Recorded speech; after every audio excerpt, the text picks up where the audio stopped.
कर्मयोग in life में आप सभी का स्वागत है। और जैसा कि आप लोग जानते हैं कि भागवत गीता की व्याख्या चल रही है और उसमें दूसरे अध्याय की व्याख्या पूरी हो चुकी है और तीसरे अध्याय की भी व्याख्या पूरी हो चुकी है। अब हम लोग चौथे अध्याय की व्याख्या कर रहे हैं और आज हम लोग चौथे अध्याय की तीसरे श्लोक की चर्चा करेंगे और इसमें देखते हैं कि भगवान क्या बता रहे हैं। तू मेरा भक्त और प्रिय सखा है, इसीलिए वही यह पुरातन योग आज मैंने तुझको कहा है, क्योंकि यह बड़ा ही उत्तम रहस्य है अर्थात गुप्त रखने योग्य विषय है। तो भगवान जो अर्जुन को बता रहे हैं कि तू मेरा भक्त भी है और सखा भी है।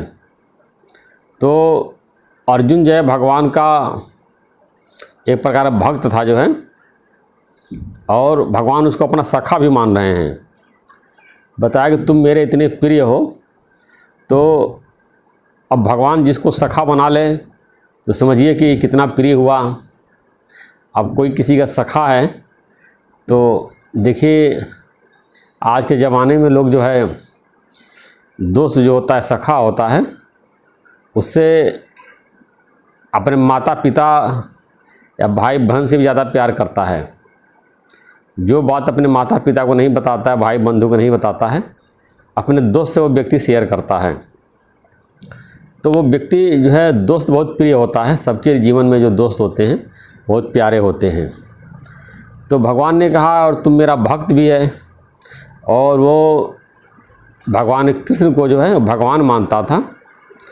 तभी तो उसने भगवान की सारी सेनाओं को छोड़ करके केवल भगवान को अपनाया। जब दुर्योधन जो है और ये अर्जुन दोनों भगवान के पास सहायता के लिए पहुँचे तो भगवान सो रहे थे।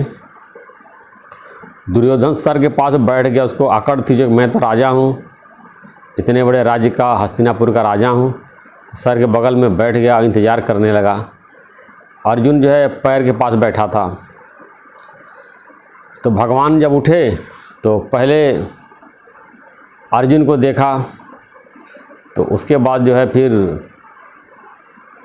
जो बगल में बैठा था वो दुर्योधन, उसने कहा मैं इनसे पहले आया हूँ। तो भगवान ने कहा कि तुम इनसे पहले आए हो, लेकिन हमने तो पहले अर्जुन को देखा है।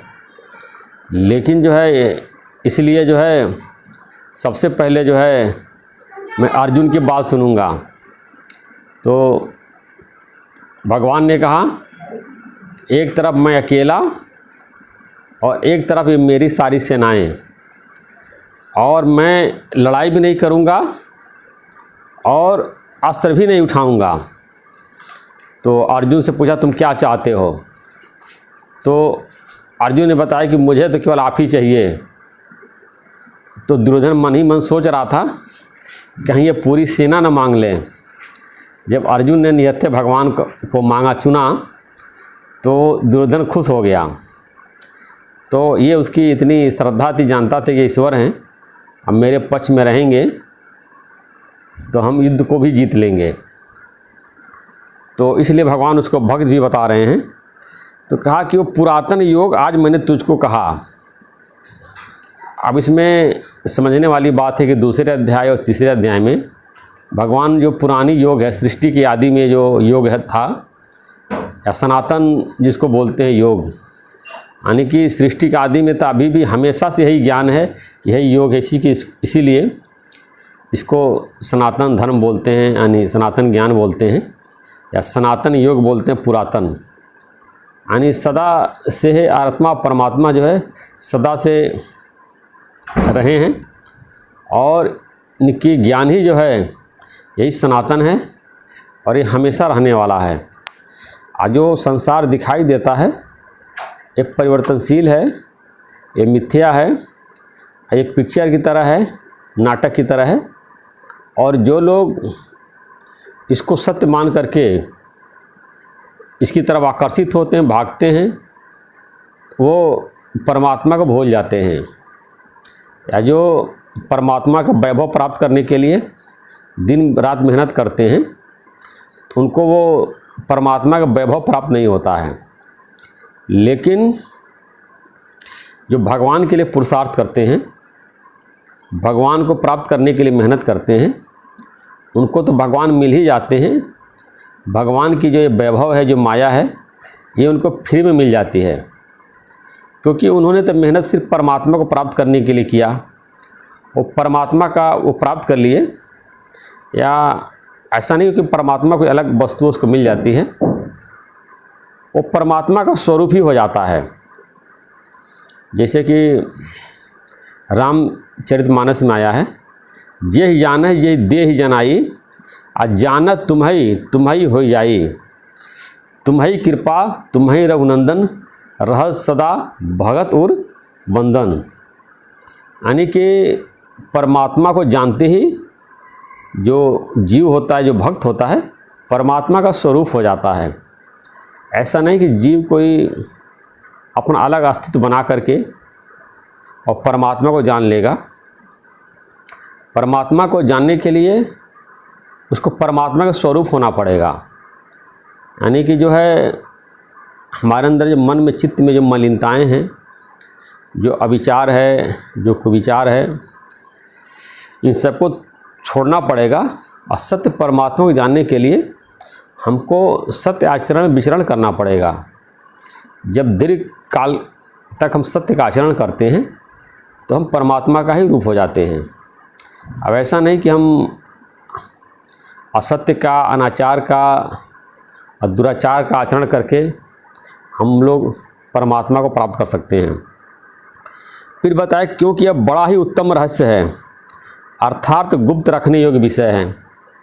तो भगवान ने बताया कि आत्मा परमात्मा का ज्ञान है, यह बहुत ही उत्तम रहस्य है। यानी कि इससे अच्छा कोई रहस्य नहीं है और गुप्त रखने योग्य विषय है। यानी कि ये आत्मा की बातें, परमात्मा की बातें यदि आप लोग सब जगह सबसे चर्चा करेंगे तो लोग आपको मजाक उड़ाएंगे, आग पर हंसेंगे, कहेंगे कि इसकी तो बुद्धि गड़बड़ हो गई है। आप कुछ दिन में गेरुआ वस्त्र पहन करके और कमंडल ले करके घर द्वार बीवी बच्चों को छोड़ करके वो फिर अब निकलने वाला है, दुनिया से जाने वाला है।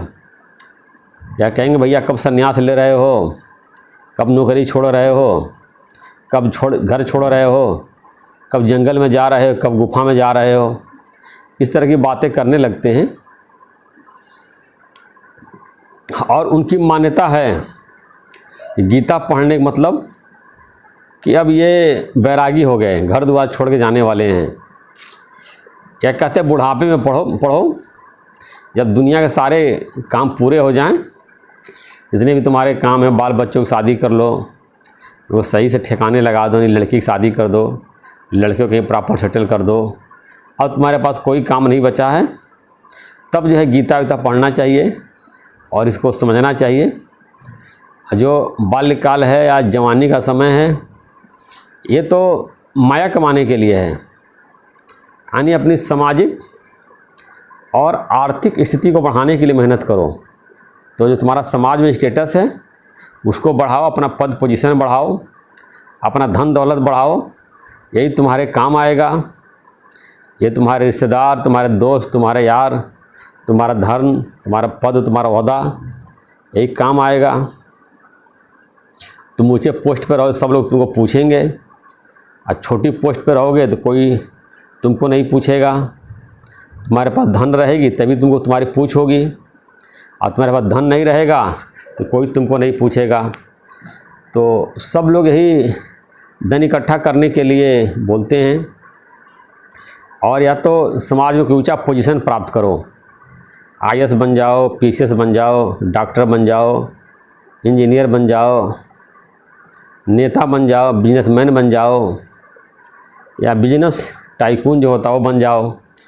या संत में बोलते हैं कि कुछ ऐसा ज्ञान सुनो, बड़े बड़े बाबा बन जाओ, खूब तुम्हारे आश्रम हो, खूब धन दौलत हो, और खूब तुम्हारे चेले हों, खूब नाम हो, खूब तुम्हारा यश फैला हो। तो उसको भी बोलते हुए एक प्रकार का प्रसिद्धि मानते हैं। लेकिन सदाचार का पालन करो, अपने अंदर अच्छे गुणों का डेवलपमेंट करो, अपने का अच्छा इंसान बनाओ, इसके लिए कोई नहीं कहेगा। ये ज़रूर कहेंगे कि देखो उसने बेईमानी का रास्ता अपना करके, चोरी का रास्ता अपना करके, दबंगई का रास्ता अपना करके कितना धन दौलत इकट्ठा कर लिया है, कितना प्रॉपर्टी इकट्ठा कर लिया है। सब लोग रिश्वत ले रहे हैं, तुम भी रिश्वत लो, या तुम पीछे रह जाओगे। और लोग खूब इकट्ठा करके खूब ज़्यादा अमीर हो जाएंगे। तो सब गलत चीज़ों की तरफ ही भाग रहे हैं। कोई भी सदाचार का पालन नहीं कर रहा है। और धर्म तो मानते हैं, पूजा पाठ भी करेंगे, लेकिन धर्म के सिद्धांतों को नहीं मानते हैं और उसको अपने जीवन में लगाना नहीं चाहते हैं।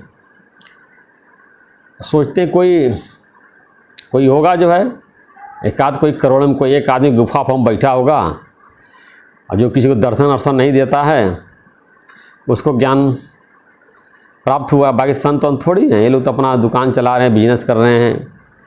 लेकिन इसमें सही लोग जो है वही ज़्यादा हैं। ये स्पिरिचुअल लाइन में जो हमने देखा है कि अच्छे लोग ही ज़्यादा हैं। अब ये कि देखो कि अब अच्छे खराब हर जगह होते हैं। या कह लीजिए कि जैसे बीटेक की पढ़ाई होती है तो 50 बच्चे होते हैं, तो अब ये नहीं कि 50 बच्चे ही पास हो जाते हैं, 40-45 पास होते हैं, 4-5 फेल होते हैं। तो उसी प्रकार यहाँ भी 100 लोग हैं, 80, 85, 90, 95 पास हो जाते हैं, 4-5 फेल हो जाते हैं। तो लोग उसी का नाम लेते रहते हैं और मजाक उड़ाते रहते हैं। लेकिन कोई ज्ञान का चोला पहन करके और कथा कर रहा, प्रवचन कर रहा है, गिरवा वस्त्र पहने हैं, बहुत बड़ा जो है वो आचार्य है या गुरुजी है, और उसके ऊपर कोई आपराधिक मुकदमा चलता है, किसी जो है दुष्कर्म में या किसी भी कुकर्म में जो है उसके ऊपर आरोप लगता है और कोर्ट में सिद्ध होने के बाद जो है वो जेल में जाता है। तो लोग जो है सोचते हैं कि देखो सब इस तरह के लोग जो है इस लाइन में सबको उसी नज़र समझते हैं और कहते सब इसी प्रकार के लोग पाखंडी इस क्षेत्र में हैं। लेकिन जो गेरुआ वस्त्र नहीं पहने हैं, जो सत्संग नहीं कर रहे हैं, जो संसार में हैं, उसमें कितने बड़ा अपराधी करें, कितने बड़ा कुकर्म करें, जुर्म करें, अन्याय करें, अत्याचार करें, उनको कोई कुछ नहीं कहेगा वो क्यों कर रहे हैं। लेकिन एक बार जो है जो कोई भी जैसे गुरु है, आचार्य है, वो अगर कार्य करता है तो उस पर जो है ये उंगली बहुत ज़्यादा उठती है। तो इसका मतलब कि जो लोग जो है ये सदाचार का पालन करने का सबको उपदेश देते हैं, वो उन ज्ञान को अपने जीवन में खुद अप्लाई नहीं किया है।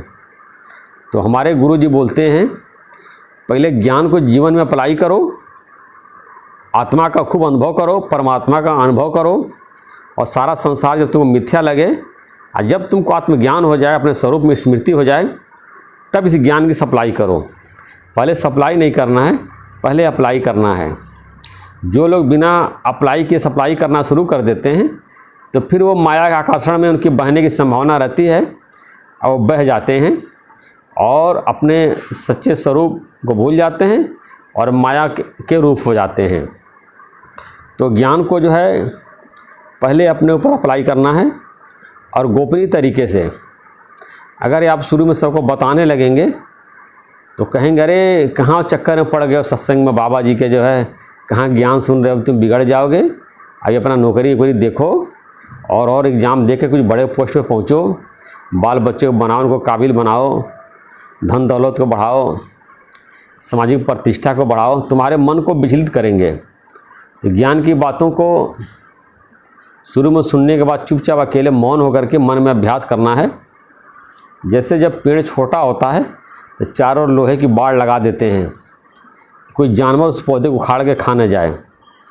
इसी प्रकार जो है या तो जिसको ज्ञान में आगे बढ़ाना है शुरू में, या तो गुरु के आसपास रहे या गुरु के प्रेमियों के आसपास रहे, इस संसारिक लोगों से थोड़ा दूर रहे।